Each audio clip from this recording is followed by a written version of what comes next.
Dr. Deborah Kavasch is a world-renowned musician.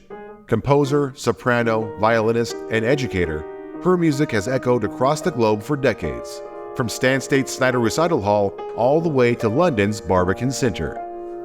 In her final semester as a full-time faculty member of 45 years, Stansted's resident professor of music theory and composition shows no signs of slowing down.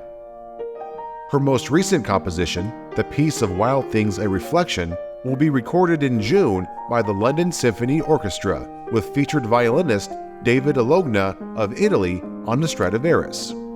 Every time I read it, I'm practically in tears by the end of the poem. It really affects me, and I just knew how I was going to start. I wanted to have the buildup of this tension and anxiety and despair in the poem. I love the challenge of creating a piece that's interesting. Dr. Kavasch also loves the process of collaboration, specifically with her longtime friend and colleague, librettist Linda Bunny Sarhad. The pair first worked together on a soprano and viola piece based on the story of Heloise and Abelard in 1981. Since then, they have produced a catalog of compositions that include several operas commissioned by Opera Modesto, as well as Stansted's very own alma mater. I simply happened to be meeting with Linda Bunny Sarhad. For some reason, she thought of this poem by Wendell Berry. She said, you might be interested in this particular poem, and she read it to me. As she was reading the poem out loud, I started hearing music.